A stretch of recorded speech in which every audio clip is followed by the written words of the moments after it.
Hi guys, this is the first sports psychology screencast since your induction to AT, and what I want to talk about is 3 different personality theories that underpin everything you need to know about personality, which is the first section of your work before your initial assessment. So you're going to need to go over this as per usual, make decent notes and bring this to class, because then we're going to explore these theories in more detail. Okay, personality itself consists of 3 theories as to how people or why people behave in certain ways. Why are individuals a certain type of personality, and ultimately how does this affect their sporting performance? So essentially what we have are these 3 theories, which are what we call trait perspective, social learning perspective, and what the last one, introduced by Hollander, called the interactionist approach. So these are the 3 you'll need to have really good knowledge on for your final exam in summer 2013, which seems a long way off now, but these theories sort of cut across other aspects of A2PE, so it's important that you get to grips with them early enough. Okay, we'll start off with trait perspective, and this suggests that an individual's personality, so if we take a boxer such as shown in the picture, it suggests that the reason somebody might be naturally aggressive as a personality is possibly because you've inherited that personality from your parents' genes. So that's what the trait perspective suggests. So I'm aggressive because my mum and my dad were aggressive, or I'm quite placid because my dad was placid. This behaviour within trait perspective is exactly like ability. When you talked about ability in ASPE, it is innate, stable and enduring. That means it happens all the time. It's very difficult to change, which is when we talk about stability and enduring. So if I'm naturally aggressive, trait perspective theory suggests that it's very difficult to change my naturally aggressive attitude. And finally, individuals are born with these characteristics. If we wanted to teach aggression, it'd be quite difficult to do that to a placid individual or someone who's quite shy. It's very difficult, and trait perspective backs that argument.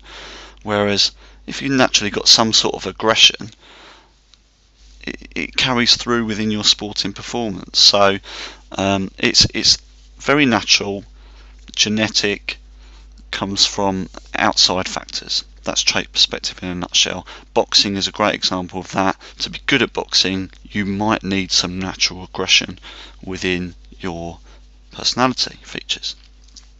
Okay, the second perspective is the opposing perspective to trait perspective, and is what we call social learning perspective. So if you remember social learning theory and Bandura from ASPE, it's very similar to that. So instead of everything coming from genetics and coming from your dad or your mum, this theory says that whatever behaviour you adopt as your personality, you have learnt it from someone or something. Okay, so all your behaviour is learned. So if you're naturally aggressive, it's because you've learnt to be aggressive from your environment, from your friends, from your peers, from the media, from what you watch of others. And as I just suggested, all your learning within your own life to create your personality comes through an environmental experience. So if you're put in a class full of nice, well-mannered individuals, you yourself, your personality might become more well-mannered because you're in an environment that controls that. However, if you're put into an aggressive environment, it might be a sink or swim environment. If you look at prisons, for example, you yourself might have to become aggressive as a personality in order to survive that environment, and therefore your learning has developed through your environmental experience. The key thing with social learning perspective is that you can only learn something if it is socially reinforced. So we've got a picture of Ronaldo here with some orange boots. Now let's say on a Saturday afternoon Ronaldo plays in his orange boots for Real Madrid, and on Sunday some 5 or 6 year olds go down the park and one of them is wearing orange boots, so he has copied Ronaldo. Okay, for him to learn that situation, that copying Ronaldo is good, it will require his fellow friends to socially reinforce that. So they might say, oh bloody hell, look at those lovely orange boots. That's a form of social reinforcement. The other kids are getting excited because that child is now wearing orange boots, looks like Ronaldo, is trying to play like Ronaldo, so he's probably going to do that again because he gets a bit of a kick out of his mates or egging him on or being excited the fact he's got orange boots. So that's being socially reinforced, and that's what we mean by that. You cannot learn anything unless it's socially reinforced. If something isn't socially reinforced, you're not likely to do it again 9 times out of 10. Okay, so there are two main theories of personality. Now Hollander suggests that personality doesn't always work in one box or the other box, and sometimes it's a combination of a couple of things, and that's what we call an interactionist approach. And he suggested that personality has 3 levels that work together to form what personality that person adopts. Okay, and essentially, in a nutshell, it combines trait perspective, so genetics, and social learning perspective, so learning from the environment, which is socially reinforced, together. And he created sort of this 3-layered response. So at the base you have what's called the psychological core. Now that relates to trait perspective. So that is what you are like typically on a normal day without any sort of environmental influences. So it could be that you are naturally aggressive, you are naturally quite shy, you are naturally quite boring as a person. That will be your psychological core. Typical response, which is the second layer up in green, is when something happens, does your personality change? Okay, so for example, if I'm naturally quite shy as my psychological core, the red bit, yet when I play football, my typical response might be to get a bit aggressive, because when somebody else has the ball, I need to get a bit aggressive to go and get it back. So my personality has changed in the typical response section as opposed to psychological core section. On top of that, your personality could change again, Hollander suggests, due to your role-related behaviour, which is the yellow box. So let's go back to the start. So my psychological core is I'm quite a shy, introverted person, quite nervous.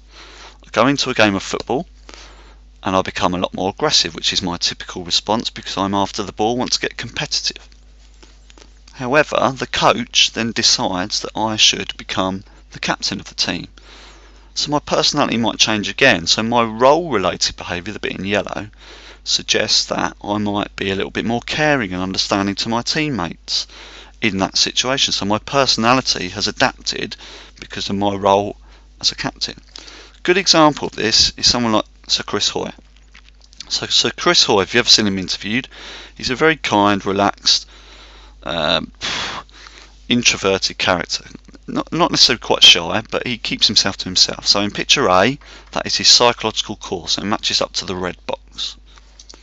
However, when put in a race, one of his sprint races, as you might have seen in the Olympics, his typical response in the green section would to become quite competitive.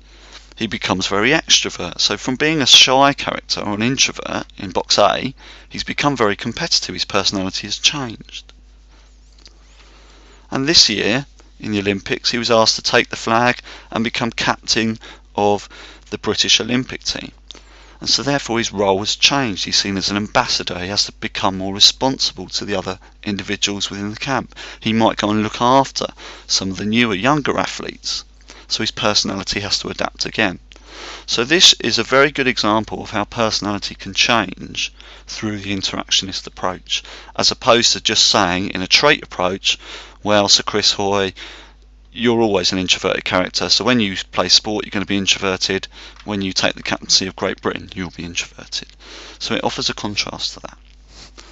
Okay, make really good notes on these three theories. We're going to use them within class in different situations, and anything you don't understand, come see me in the office.